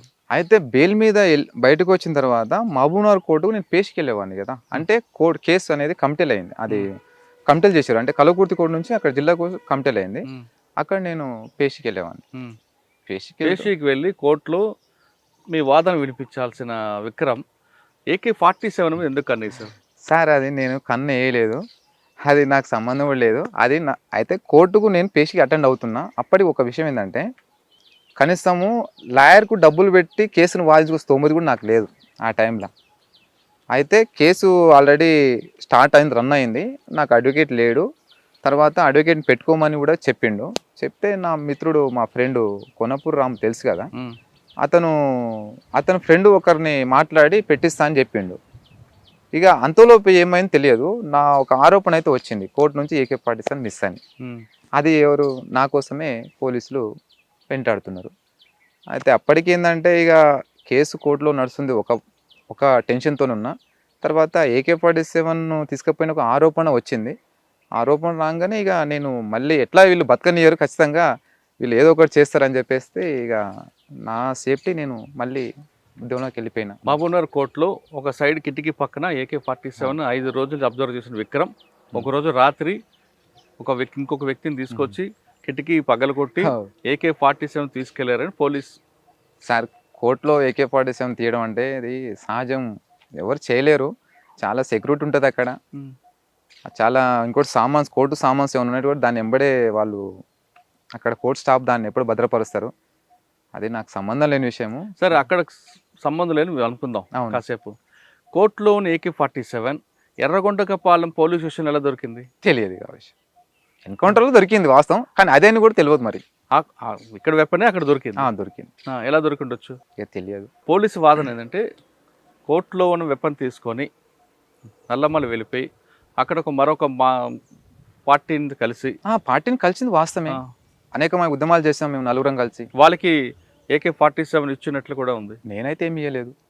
వాళ్ళ దగ్గర వెపన్స్ మస్తుగా ఉండే. వాళ్ళ దగ్గర నుంచి SLR తీసుకున్నాడు కదా? లేదు, SLR ఆల్రెడీ అక్కడ చాలా వెపన్స్. అశోక్ అన్న ఎవరు వాళ్ళకి కలిసింది? ఎవరు మీకు అక్కడ? అశోక్ అన్న. అశోక్ అన్న అలియా జాన్ బాబురావు, ఇంకా విమల, తర్వాత భారతి ముగ్గురు ఉండే. మీరు ముగ్గురు వాళ్ళు కాంటాక్ట్ అయ్యారు? కాంటాక్ట్ అయిన తర్వాత వాళ్ళ దగ్గర ఎన్ని ఉండొచ్చు వెపన్స్ అప్పుడు? ఇక అది అశోక్ అన్నకు తెలుసు, కానీ నేను పోయిన తర్వాత నాకు SLR కేటాయించు. నాకు ఎందుకు అంటే నా స్థాయిని బట్టి ఇచ్చిండు. AK-47 మీరు వాళ్ళకి ఇచ్చారు? నేను తెలియదు, అది ఆల్రెడీ వాళ్ళ దగ్గర ఉన్నాయి. AK-47 నేను ఇవ్వలేదు, కానీ మీకే వాళ్ళు SLR ఇచ్చారు. నేను పోయిన తర్వాత వాళ్ళు. కానీ పార్టీ అప్పటికి నల్లమలలో దూరం అవుతున్న క్రమంలో ఇంకా అప్పటికి ఉందంటారా? అప్పటికి పార్టీ లేదు, కానీ ఈ ముగ్గురు మాత్రం వాళ్ళు అక్కడ ప్రజలతోనే, ఆదివాసీ ప్రజలతో, మత్స్య కార్మికులు అక్కడ ఉన్న ప్రజలతోటి వాళ్ళు కలిసి అక్కడనే 7 సంవత్సరాలు ఉన్నారు వాళ్ళు. ఇక్కడ ఏ ప్రాంతం? నల్లమల్ల, ప్రకాశం డిస్టిక్ వచ్చి బాబునారు, 2 బేస్ చేసుకొని వాళ్ళు పనిచేసారు. AK-47 తీసుకెళ్లి వాళ్ళకి ఇవ్వబట్టే వాళ్ళు మీకు నమ్మి SLR ఇచ్చారని ఇంకొక పోలీస్ ఇచ్చిన సమాచారంతో వాళ్ళ ముగ్గురిని మీరు చంపి సరెండర్ అయిపోయారని వాదన ఉంది. అవన్నీ ఫాల్స్ ఎలిగేషన్స్. వాళ్ళ ముగ్గురు ఎలా చనిపోయారు? అశోక్, భారత్ ఎన్కౌంటర్ చనిపోయారు వాళ్ళు. ఎన్కౌంటర్ నేను కూడా ఉన్నా కదా. ఎలా జరిగింది ఎన్కౌంటర్? అది చాలా. సరే, ఎన్కౌంటర్ చెప్పండి ఎలా జరిగింది. ఆ ఎన్కౌంటర్ చాలా పెద్ద చాలా ఎన్కౌంటర్లు ఉన్నా సార్. నేను చాలా ఎన్కౌంటర్లు విరోచితంగా నేను ఫైట్ చేసిన, కానీ ఆ ఎన్కౌంటర్లో అదే నాకు స్పెషల్. ఏంటో? ఎందుకంటే అది అంటే చాలాసేపు దాడి జరిగింది, అందులో ముగ్గురు చనిపోయారు. అంటే నేను ఏ ఎన్కౌంటర్లో ఉన్నా కూడా ఎవరు చనిపోలేదు, కానీ ఆ ఎన్కౌంటర్లో మాత్రం ముగ్గురు. ఆ రోజు ఏం జరిగింది చెప్పండి. అప్పటికి ఏంటంటే సార్, మేము బాగా ఎండాకాలం, తొలకరి వర్షాలు స్టార్ట్ అంటే జూన్ మే లాస్ట్ ఎండింగ్. అంటే అప్పటికి ఎలక్షన్లు నడుస్తున్నాయి, సార్వత్రిక ఎలక్షన్లు అనేవి స్టార్ట్ అయినాయి. అప్పుడు ఏంటంటే మా కోసం కొన్ని వేల బలగాలు తిరుగుతున్నాయి మా కోసం. అయితే మేమేం చేసామంటే, ఎవరికి అక్కడ ప్రజలతోటి లింకు లేకుండా 1 నెల రోజులు ఎలక్షన్లు మొత్తం కౌంటింగ్ అయిపోయేంత వరకు మనం ఎవరికి కలవద్దు అనేది మేము అనుకొని ఒక పెద్ద కొండ దగ్గర 1 మంత్ ఉన్నాం అక్కడనే. ఆ 1 మంత్ ఉన్న తర్వాత అంతా అంటే ఎక్కడెక్కడ అంత కూల్ అయిపోయింది. అంటే ఎలక్షన్లు అయిపోయినాయి, తర్వాత ప్రమాణ స్వీకారం కూడా అయిపోయింది, 2 సీఎంలు. అయితే అప్పటికి మేము చాలా జాగ్రత్తతోని మేము తిరిగినాము. కాకపోతే ఒక చిన్న మిస్టేక్ ఏంటంటే, తెలంగాణ గవర్నమెంటు ఏర్పడ్డ తర్వాత సీఎం కేసీఆర్ ఏమన్నారంటే, మావోయిస్టుల ఎజెండానే మా ఎజెండా అని చెప్పిండు. మరి అట్లా అన్నోడు మరి ఎన్కౌంటర్ ఏం చేయడు కదా, మా మీద ఏం బలగాలు కూడా ఏం రావు కదా అని కొంచెం మేము అట్లా ఆలోచించినాం. ఇంకోటి, అక్కడ టీడీపీ గవర్నమెంట్ కదా చంద్రబాబు నాయుడు, అప్పుడు 2014 అప్పటికి చాలా ఎన్కౌంటర్లు చేసిన గవర్నమెంటే, కానీ ఇప్పుడు చేయకపోవచ్చు అనేది కొంచెం నిర్లక్ష్యం. తర్వాత మేము అక్కడ కొండ అంటే అడవి నుంచి మేము నదిలోకి దిగినాం ఆ రోజు. అయితే అప్పటికి మా దగ్గర సరుకులు లేవు, తినడానికి సరుకులు అయిపోయినాయి. అయితే అప్పటికి ఏంటంటే నది ఎండిపోయింది కాబట్టి అక్కడ మత్స్య కార్మికులు కూడా ఎవ్వరు లేరు. ఒకే ఒక వ్యక్తి ఉన్నాడు, ఆ వ్యక్తే పోలీస్ ఇన్ఫార్మర్. ఆ వ్యక్తి మీ ఫ్రెండా? ఫ్రెండ్ కాదు, మా ఫ్రెండ్ కాదు, అశోక్ అన్నకు చాలా దగ్గర సన్నిహితుడు అతను. నేను పోయిన తర్వాత పరిచయం అయ్యాడు. అది చాలాసార్లు కలిసాం, అతన్ని కలిసి మాట్లాడినాం. కానీ ఇక తర్వాత కొండ మీద నుంచి మేము కిందికి దిగిన తర్వాత అనే ఒక ఆవుల మంద ఉండే, ఇతన్ని ఇద్దరిని కలిసి అశోక్ అన్న ఉండి లింగాల గట్టు ఉంటుంది పక్కలో, ఆ లింగాల గట్టుకి వెళ్ళి కొన్ని సరుకులు తీసుకొని, కొన్ని చెప్పులు లేవు తీసుకొని రమ్మని పంపించినోడు పోయిండు, సరుకులు తీసుకొని వచ్చిండు. అయితే అసలు ఇన్ఫార్మర్ ఇతను కాదు, ఇతను పోయి వేరే అతను చెప్తే వాళ్ళు పోలీసు వాళ్ళకు ఇన్ఫర్మేషన్ పోయింది. మేము ఉన్నది మహబూబ్ నగర్ ప్రకాశం బార్డర్లో మేమున్నాం, వచ్చింది గుంటూరు పోలీసులు వచ్చారు ఆ రోజు. అయితే ఆ రోజు అప్పటికి ఏంటంటే మేము పంపిన తర్వాత 2 రోజులు మేము అక్కడ ఉన్నాం. ఆ 2 రోజులు మేము ఉన్న తర్వాత ఏమైందంటే, అప్పటికి అన్న అశోక్ అన్నతోటి, అన్న కొంచెం ఏదో తేడా వస్తుంది అనే కొంచెం డౌట్ వస్తుంది, మనం ఇక్కడ నుంచి మకం కాల్ చేసి వెళ్ళిపోదామన్నా. లేదు, ఆల్రెడీ అంతకుముందు నేను చాలా 5-6 సంవత్సరాల నుంచి నేను కలుస్తున్నబ్బా అనే గురించి నాకు తెలుసు, ఎందుకంత నువ్వు డౌట్ చేస్తున్నావు అంటే, ఏమో అన్న నాకు కొంచెం డౌట్ వస్తుంది, కొంచెం ఎందుకో ఇంతకుముందు లాగా మాట్లాడట్లేదు, కొంచెం తేడాగా మాట్లాడుతుందంటే, ఏం కాదులే అన్నాడు. అయితే వేరే ప్లేస్కి పోదాం అనుకున్నాం, అయితే అక్కడ వాటర్ సమస్య ఉన్నాయి, మళ్ళీ వాటర్ దూరం ఉంటాయి. అయితే అశోక్ అన్న ఏమంటే సరే ఈ ఒక్కరోజు ఇక్కడ ఉందాం, అట్లా ఒక్కరోజు కూడా ఉందాం అనలేదు, అన్నం వండుకొని తినేసి వెళ్ళిపోదామని చెప్పిండు పైకి కొండ మీదకి. నది ఒడ్డున ఒక చిన్న గుట్ట ఉంటుంది, గుట్ట మీద తిన్న తర్వాత మేము మధ్యాహ్నం 10 తినేసినాం అంతా. తిని సరుకొని కిట్లు వేసుకొని వెళ్దాం అనుకున్నాం. ఆల్రెడీ కొంచెం ఒక 10 అడుగులు వెళ్ళాం. మళ్ళీ అశోక్ అన్న ఉండి విక్రమ్ మనం ఈరోజు ఇక్కడనే ఆగుదాం, నైటు తెల్లవారుజామున 5 గంటలు లేచి ఇంత అన్నం వండుకొని తెల్లవారుజామున 5 గంటలు లేచి వెళ్ళిపోదాం అని చెప్పిండు. సరే వెళ్దాం, కాకపోతే మరి ఇక్కడైతే ఇది ప్లేస్ అయితే బాగలేదు, వేరే ప్లేస్కి వెళ్దాం అన్న. ఏం కాదులే, వాళ్ళు పోయొచ్చి కూడా 3 రోజులు అయింది కదా, వస్తే 8 రావాలంటే ఎప్పుడు రావాలి, వాళ్ళు వచ్చి 3 రోజులు అవుతుంది మన దగ్గరికి, కాబట్టి ఏం కాదు ఏం అన్నాడు. అయితే ఇంకోటి ఏంటంటే మేము ఉన్న ప్లేస్కు పోలీసులు నడిచి రావాలంటే ఒక 3 డేస్ టైం పడుతుంది, చాలా హార్డ్ టెర్రన్ ఏరియా అది. వస్తే బోట్లో రావాల్సిందే పోలీసులు, కానీ సైడ్ పూట నడుచుకొని రావడానికి కూడా ఇబ్బంది, బాగా లోయలు కొండలు ఉంటాయి బాగా. అయితే అది అశోక్ అన్న మిస్టేక్ చేసిండు. అయితే బోట్లో వస్తే సౌండ్ అయితే మనం అలర్ట్ అవుతాం. అయితే మేమేం చేసినామంటే ఇక సరే అని చెప్పేసి ఇక ఆగినాం అక్కడ. అదేంటంటే పెంట ఉంటుంది, ఆవులు మంద పెంట, కొండ మీద ఒక చిన్న పెంట ఉంటుంది, నదికి ఆనుకొని ఉంటుంది. అయితే భారతి మా మహిళా కామ్రేడ్ని నీవు అబ్జర్వేషన్ చేస్తూ ఉండు కూర్చొని అని అశోక్ అన్న చెప్పిండు. సరే అప్పటికి మేము వెపన్స్ అని క్లీన్ చేసుకొని అశోక్ అన్న అటు ఉన్నాడు, విమల అట్లా ఉన్నది, నేను ఇట్లా ఉన్నా. అయితే ఆ కొండ పైన పెద్ద కొండ ఉంటుంది నదికి దిగి, ఆ కొండ దిక్కు ఇటు తలకాయ పెట్టి చూసుకుంటే నేను ఉన్నా. అప్పుడు ఏంటంటే అప్పుడే మధ్యాహ్నం 11:55 అవుతుంది. అప్పటికి ఆంగ్లంలో వార్తలు విని మళ్ళీ పక్కకు పెట్టేసి ఇట్లా కొంచెం ఒరిగినాం అంతే, కునుకు తీస్తున్నాం అంతే. ఆల్రెడీ అశోక్ అన్న వెళ్ళిపోయింది, నిద్రకి వెళ్ళిపోయిండు, విమల కూడా నిద్రకి వెళ్ళిపోయింది. భారతి మాత్రం కూర్చొని ఉండే. ఇక తర్వాత నేను కూడా ఏంటంటే కొంచెం అప్పుడప్పుడే నిద్ర పడుతున్నా. పోలీసులు అయితే ఇక వాళ్ళు ఫైరింగ్ ఓపెన్ చేశారు, దగ్గరికి వచ్చి ఫైరింగ్ ఓపెన్ చేశారు. ఫైరింగ్ ఓపెన్ చేయంగానే ఇక నేను అనుకున్నా ఆల్రెడీ పక్క సమాచారంతో వచ్చారు కాబట్టి ఇక కష్టం, ఇక మేము ఎక్కడ వెళ్ళటానికి కూడా అక్కడ మనకు దారి లేదు.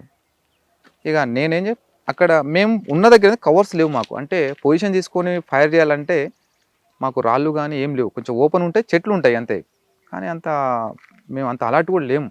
ఓకే. కానీ వచ్చిన పోలీసులకి ఏంటంటే వాళ్ళకు చుట్టూ రాళ్ళు ఉంటాయి, కొంచెం చిన్న కాలు ఉంటుంది, వాళ్ళు దగ్గర దాకా వచ్చి మేము బ్రష్లో కొట్టేసారు. కొట్టంగానే ఫస్ట్ మా మహిళా కామ్రేడ్ పడిపోయింది, పడి అశోక్ దిక్కు పడిపోయింది. నేను ఫైరింగ్ ఓపెన్ చేసిన, విమల ఫైరింగ్ చేసింది. అశోక్ అన్నకు ఆల్రెడీ లేవగానే ఫైరింగ్ కాగానే లేవగానే తొడకు పడ్డే రౌండ్, ఆనే పండుకొని ఆయన చాలాసేపు ఫైర్ చేసిండు, చాలాసేపు బ్రష్లో కొట్టారు అసలు. అయితే నేను అనుకున్నా కదా ఇప్పుడు యువ ఆకారంలో వాళ్ళు ఫైర్ చేస్తున్నారు కాబట్టి నేను పోతే నదిలోకి పోవాల్సిందే, కాబట్టి నాకు వేరే మార్గం లేదు. ఇక వాళ్ళు ఫైరింగ్ చేస్తూ ఉంటే ఒక 3 సెకండ్ ఫైరింగ్ కొంచెం బంద్ అయింది. బంద్గా నేను లాస్ట్ లేచిగా బెండ్రలో ఉరికినాయి. ఇక అక్కడ ఏం జరిగింది, వాళ్ళు పడిపోయి అందరూ చనిపోయారు లేదా నేను చూసుకోలేదు. ఇక నేను నదిలో నుంచి నది నాకు ఒకటే మార్గం, అక్కడ నదిలో దుంకి అక్కడ దాటుకుంటే అంటే ఈదుకుంటానే వెళ్ళిపోవాలి, ఇక లేదంటేనేమో ఇక చనిపోవడం, రెండే నాకు ఆప్షన్ అక్కడ. సరే అని చెప్పి నదిలో కిందికి డౌన్లో పోస్టాలకు ఆల్రెడీ ఇక కిందికి వచ్చిన. అప్పటి నేను కిందికి దిగుతుంటే ఆల్రెడీ ఇంకో 2-3 కింది దిగారు. వాళ్ళు దిగిన తర్వాత వాళ్ళు ఏం చేసినంటే కొంచెం అప్పటి వాటర్ తగ్గింది నది.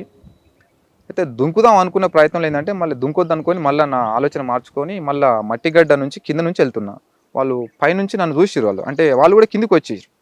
అయితే నేను ఇట్లా వెళ్తున్నా కాబట్టి వాళ్ళు ఏంటంటే నన్ను కవర్ చేయడం కోసం వాళ్ళు గడ్డ పైనుంచి వస్తున్నారు. వాళ్ళు గడ్డ పైనుంచి నేను ఏం చేసినంటే మళ్ళీ వాళ్ళని అటు పోనిచ్చి నేను మళ్ళీ రిటర్న్ ఇట్లా వచ్చేసి మళ్ళీ కొండకి పైకి వెళ్ళిపోయినా. అప్పుడు వాళ్ళు చూసి రాళ్ళు డోలుతుంటే చూసేసి ఫైరింగ్ చేసారు, కానీ అప్పటికి నేను దాటిపోయినాయి. అంటే ఆ ఘటనలో ముగ్గురు చనిపోయారు, మీరు ఒక్కరు సేవ్ అయిపోయారు. అవును. మరి ఎలా బయటపడ్డారు? అయితే నేను చాలా రోజుల తర్వాత ఒక 4 డేస్ వరకు నేను అడవిలో ఉన్నా ఒంటరిగానే, ఫుడ్ కూడా ఏం లేదు. ఇక 4 డేస్ తర్వాత మళ్ళీ నేను వేరే గ్రామాలకు వచ్చిన. ఇక గ్రామాలకు వచ్చి మళ్ళీ కలవకుర్తి ఏరియాకి వచ్చిన మళ్ళీ. ఇక ఆ 4 డేస్ కూడా నేను చాలా బాధలు పడ్డా, చాలా కష్టాలు పడ్డాయి. ఇక ఒంటరిగా ఉన్నా 4 రోజులు. తర్వాత 4 డేస్ తర్వాత మళ్ళీ కలవకుర్తి ఏరియాకి వచ్చి వేరే ఒక వ్యక్తిని కాంటాక్ట్ చేస్తే ఆ వ్యక్తి ఉండి మళ్ళీ పార్టీకి పోవాలంటే మళ్ళీ కాంటాక్ట్ దొరుకుతుంది, కానీ మళ్ళీ ఇక్కడైతే కష్టం, మరి వేరే స్టేట్కి వెళ్ళిపోవాలని చెప్పిండు. నేను వేరే స్టేట్కి ఏం పోను, ఉంటే ఇక్కడనే ఉంటా, లేదనేమో సరెండర్ అయిపోతా అని చెప్పిన. సరే అని ఆయన సరెండర్ కావడానికి కూడా నాకు ప్రయత్నం చేసిండు.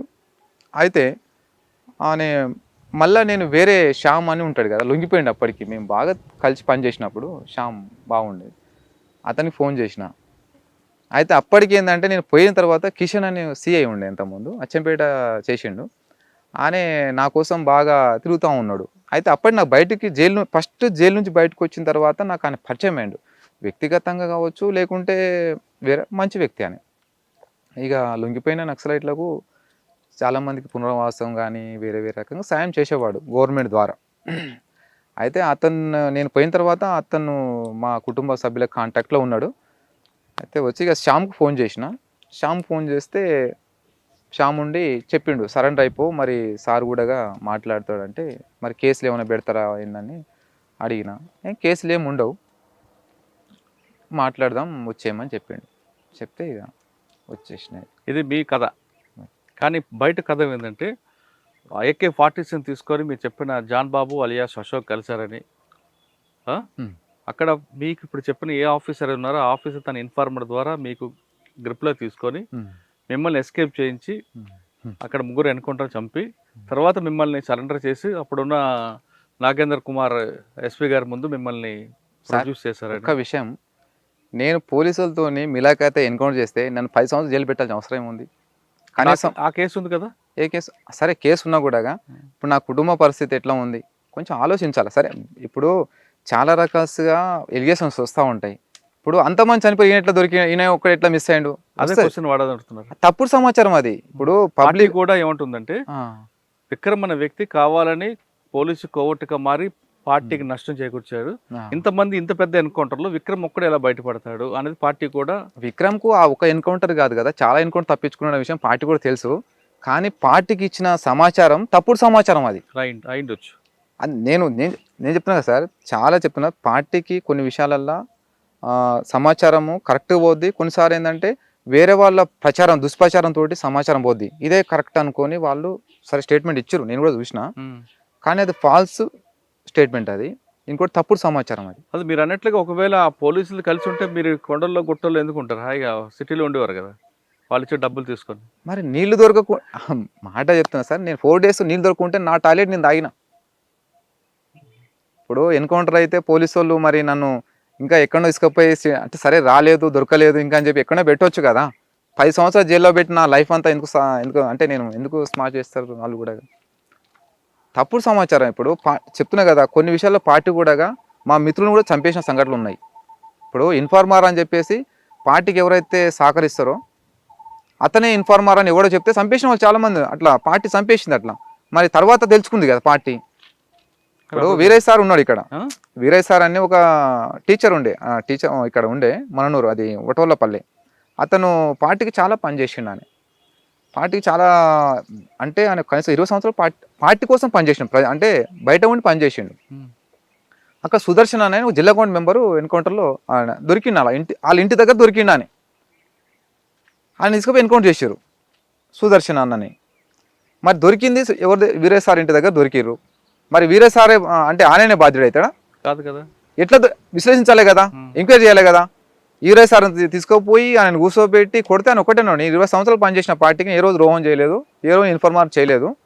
అయితే ఆ ఇంటరాక్షన్ చేసింది ఎవరంటే అదర్ స్టేట్ పర్సన్ అనే జగదీష్ అని వేరే అనే ఎంపీ అతను. ఆయన తెలుగు సరిగ్గా రాదు. సరే ఈయననే చేయొచ్చు, ఈయననే ఇన్ఫర్మేషన్ ఇవ్వచ్చు అని చెప్పేసి ఆయన చంపేశారు. తర్వాత మాధవ్ అన్న వచ్చింది. మళ్ళీ అక్కడ నుంచి మాధవ్ అన్న వచ్చిన తర్వాత అసలు ఎంక్వైరీ చేసిన తర్వాత అప్పుడు మాస అయిన వ్యక్తి అంటే చెంచు అతను పట్టించింది అతను. తర్వాత మళ్ళీ అతను తీసుకుపోయి అతను చంపేసింది. మళ్ళీ ఈ వీరయ్య సార్ కుటుంబ సభ్యులకు మా తప్పైంది, మాది క్షమాపణ కోరిరు.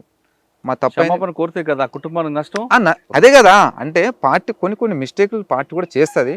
అంటే పార్టీని మొత్తం అనొద్దు, కాకపోతే అక్కడ నాయకత్వం ఎవరైతే ఉంటారో వాళ్ళు కొంచెం అవగాహన లేకపోవడము, లేదంటే వాళ్ళు కొంచెం విశ్లేషించకపోవడము, తప్పులు జరుగుతాయి ఇట్లాంటివి. నా విషయంలో కూడా అదే.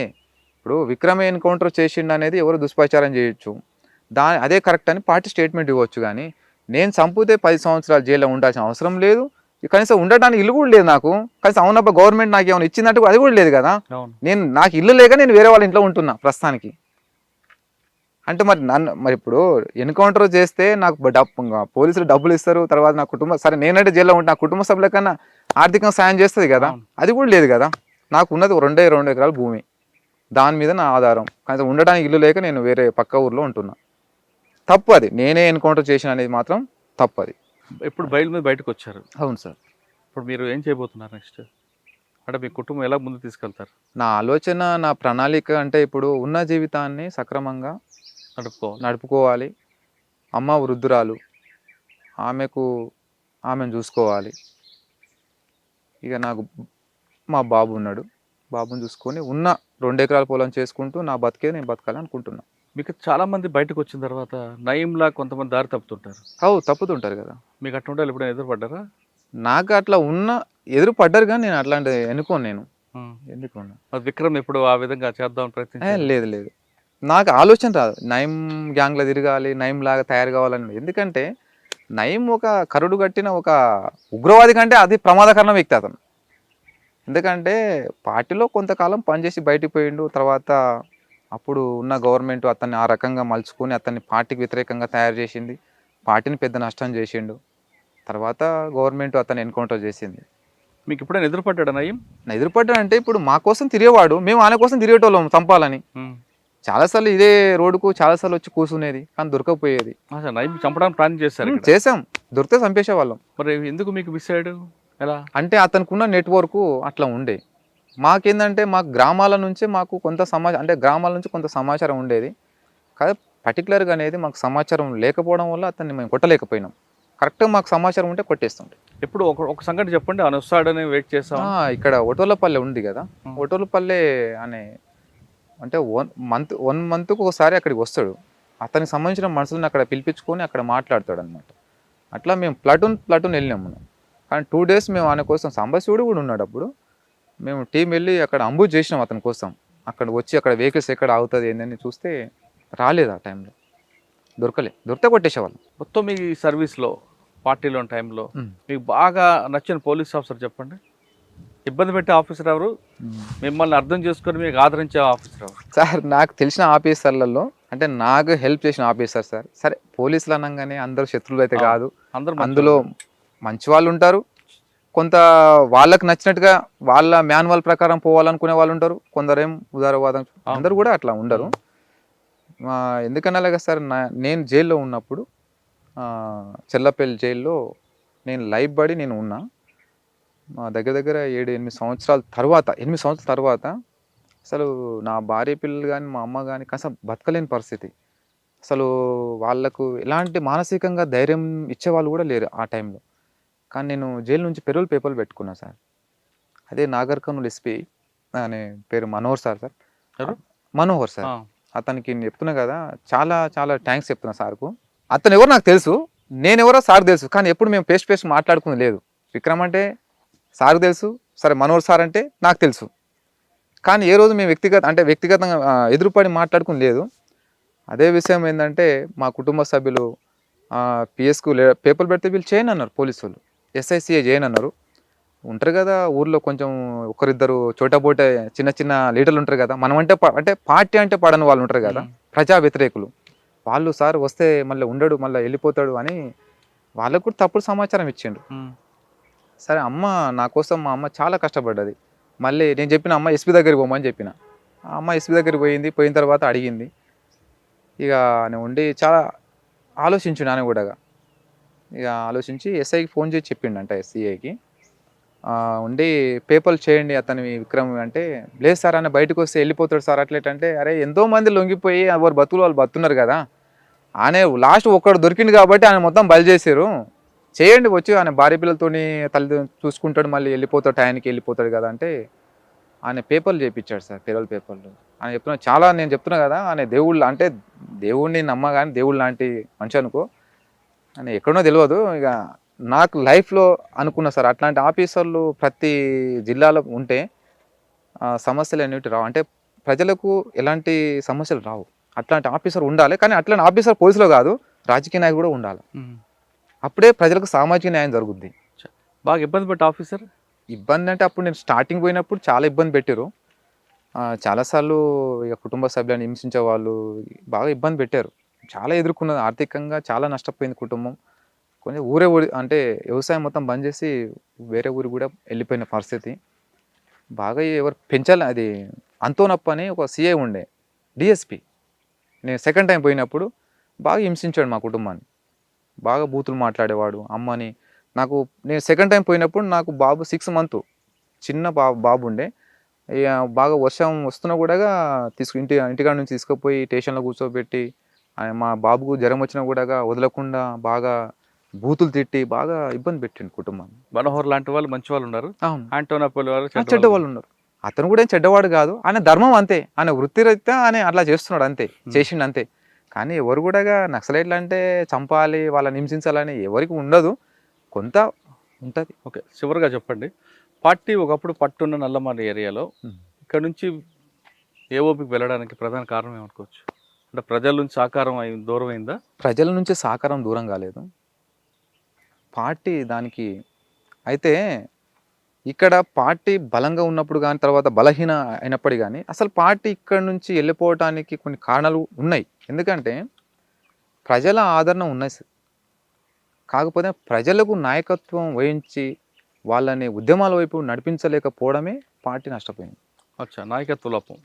నాయకత్వం లోపం ఒకటి, తర్వాత ప్రజల్ని పోరాటాల వైపు నడిపించలేదు. ప్రతిదీ పార్టీ చేసింది. ఏదైనా ఒక యాక్షన్ చేయాలంటే పార్టీ చేసింది, ఏదైనా ఒక స్టేట్మెంట్ ఇవ్వాలంటే పార్టీ చేసింది. కానీ ప్రజల సమస్యల మీద, ప్రజల హక్కుల మీద, ప్రజల్ని ఉద్యమాల వైపు కానీ తర్వాత కొన్ని పోరాటాల వైపు కానీ నడిపించలేకపోయింది పార్టీ. కాబట్టి ఏంటంటే ఆ ప్రజలు కూడా పార్టీకి దూరం అయిపోయినారు. ఇప్పుడు ప్రజల్ని ఉద్యమాల వైపు నడిపించి పోరాటాల వైపు నడిపిస్తేనే ప్రజలు ఉద్యమంలోకి వస్తారు, వాళ్ళు మరింత పోరాడతారు. కానీ అట్లాంటిది ఏం చేయలేదు, అంటే చేయలేక పోయింది పార్టీ. కానీ పార్టీలో వెళ్ళి ప్రజల కోసం పోరాటాలు చేసిన విక్రమ్కి ఎదురైన కష్టాలు ఏంటి? నాకు ఎదురైన కష్టం ఎప్పుడు అంటే, నాకు కష్టం అంటే నాకు అంత కష్టం వచ్చినా నేను అంత ఏం బాధపడను.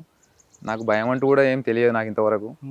కష్టం అంటూ ఏ రోజు కష్టం అని కూడా ఎప్పుడు నేను అనుకోలే. పార్టీలో ఉన్నప్పుడు కూడా చాలా పార్టీ ఏ పని అప్పచెప్పినా కూడా నేను ఎంత రిస్క్ ఉన్నా కూడా నేను వెళ్ళి పని చేసుకొచ్చేది పార్టీలో.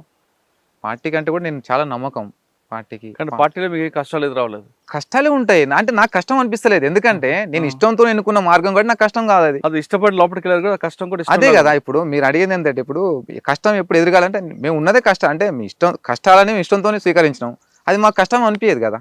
అవును, అది మాకు ఎంత పెద్ద కష్టం ఉన్నా అది మాకు తక్కువనే అది. ఎందుకంటే అది మేము ఎన్నుకున్న మార్గం అట్లాంటిది కాబట్టి అది సహజమే. మీరు లోపలికి వెళ్ళిన తర్వాత అశోక్ అంతా కలిసి మీరు చేసిన కార్యక్రమాలు చెప్పండి. నేను వెళ్ళిన తర్వాత అశోక్ అన్నకు ఒక కొత్త ఉత్సాహం ఏర్పడదు అనమాట. ఎందుకంటే అప్పటికి వాళ్ళు ముగ్గురు సింగిల్గా ఉండేవాళ్ళు. వాళ్ళు పార్టీ కార్యక్రమాలు కూడా ఏం చేయకపోయేవాళ్ళు, వాళ్ళు ఉండేటోళ్ళు అంతా అక్కడ. నేను వెళ్ళి కలిసిన తర్వాత అలియాస్ జాన్ బాబురావు నేను పోయి కలిసిన తర్వాత వాళ్ళకు కొత్త ఉత్సాహం వచ్చిందనమాట. సరే అంటే ఈయన నాకు అంటే బలం ఉంది అనగా. తర్వాత అక్కడ కొంతకాలం వరకు మేము నిశ్శబ్దంగా ఉన్నాము. తర్వాత అక్కడ ఆదివాసీ ప్రజల మీద, అక్కడ మత్స్య కార్మికుల సమస్యల మీద పోరాటం చేసినాం మనం. అంటే ఏ విధమైన పోరాటం అనుకున్నప్పుడు, ఇప్పుడు అక్కడ ఆదివాసీ ప్రజలు ఒకప్పుడు నక్సలైట్ పార్టీ బలంగా ఉన్నప్పుడు అక్కడ వ్యవసాయం చేసుకొని జీవించేవాళ్ళు. కానీ ఈరోజు వ్యవసాయం అనేది బంద్ చేసి ఒక సారా మాత్రం అమ్ముకొని బతున్నారు అక్కడ.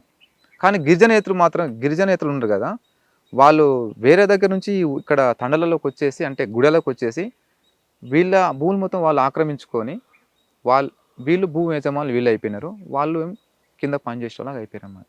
అయితే ఇది మళ్ళీ మేము పార్టీ అక్కడ అశోక్ అన్న చాలా సీరియస్కున్నాడు. అశోక్ అన్నని ఆదివాసులు దేవుడుగా భావిస్తారు, నల్లమల్లలో దేవుడు అన్న అంటారు. నేను అంటే అట్లా ఆదరిస్తారు అనమాట అశోక్ అన్నని. అట్లా అశోక్ అన్న మేము ఉన్నప్పుడు వాళ్ళ సమస్యల మీద చాలా సాల్వ్ చేసినాము. తర్వాత అక్కడ కృష్ణా రివర్ మొత్తం కూడా ఎవరు మత్స్య కార్మికులు ఉంటారు సార్ అక్కడ, వాళ్ళ సమస్యలు చాలా ఉండేటివి. వాళ్ళు పార్టీ దృష్టి తీసుకొచ్చారు చాలాసార్లు. వాళ్ళ సమస్యలు ఏంటంటే, వాళ్ళకు సమస్యలు ఒకటి, దళారుల నుంచి వాళ్ళు దోపిడీ గురయ్యేవాళ్ళు. ఓకే, అయితే ఆ దోపిడీ నుంచి వాళ్ళకు మేము విముక్తి కల్పించాం. అంటే వాళ్ళకు ఉచితంగా ఏ స్టేట్లో అయితే వాళ్ళ దగ్గర చేపలు తీసుకుంటారో వాళ్ళకు ఉచితంగా వలలు ఇప్పేయడం కానీ, తర్వాత వాళ్ళకు బుట్టికి 2000 బోనస్ లాగా తీసేయడం కానీ, తర్వాత వాళ్ళకు అక్కడ ఏదన్నా అపాయం జరిగినా కూడా అక్కడ సౌకర్యం ఉండదు. అక్కడ బోట్లు ఉండవు అక్కడ. 2 డేస్కి ఒకసారి వచ్చి బోట్లో వచ్చి చేపలు వేసుకుని పోతారు అనమాట. కాబట్టి ఏంటంటే 2 కిలోమీటర్ దూరంలో ఒక బోటు ప్రత్యేకంగా పెట్టాలి. అంటే అక్కడ ప్రజలకు ఏదైనా హాని జరిగినా, అక్కడ గర్భిణులకు ఎలాంటి ప్రాబ్లమ్స్ వచ్చినా కూడా ఆ బోటు వాళ్ళ కోసం సపరేట్గా ఏదైనా అపాయం జరిగితే అంటే అంబులెన్స్ లాగా అట్లా సాల్వ్ చేసి వాళ్ళకు న్యాయం చేసాము. నల్లమలలో మావోయిస్టు పార్టీ అంటే గతంలో పీపుల్స్ వార్ పార్టీ పూర్తిగా కనుమరవడానికి ప్రధాన కారణం నాయకత్వ లోపం ఒకటే కాదు, ప్రజల్ని ముందు తీసుకొచ్చి నడిపించడంలో నాయకత్వ లోపం చాలా స్పష్టంగా ఉందంటున్నారు విక్రమ్. ప్రజలకు కావాల్సిన సమస్యలపై పార్టీ పోరాటం చేయకుండా ప్రజలను కూడా భాగస్వామ్యం చేసి వాళ్ళని ద్వారా పార్టీ కానీ ఒకవేళ సమస్యలపై పోరాటం చేస్తుంటే నల్లమలలో ఇప్పటికి కూడా ఖచ్చితంగా ఉండేది. కానీ ఆ విషయంలో పార్టీ ఆలోచనలు అదేవిధంగా నాయకత్వం కూడా సరిగ్గా గుర్తించుకోవడంతోనే పార్టీకి ప్రజలకి గ్యాప్ వచ్చిందంటూ విక్రమ్ చెప్తున్నారు. ఇది ఈ వారం విక్రమ్తో ఎక్స్క్లూజివ్ ఇంటర్వ్యూ. వచ్చే వారం మరో గెస్ట్తో మళ్ళీ కలుద్దాం. అంతవరకు నమస్తే. Thank you Vikram. నమస్తే సార్. ఇంకేముందో చెప్పాల్సింది? చెప్పాలంటే చాలా ఉన్నది కానీ మీరు అడగలే కదా. చెప్పండి. ఏం చెప్పాలి? పర్లేదు సార్, మీరు అడిగిన దాంట్లో అడిగారు కానీ ఇక మేము అందులో ఏం కష్టాలు పడ్డాం అనే విషయం కూడా రాలేదు కానీ చెప్దా. పర్లేదు చెప్పు.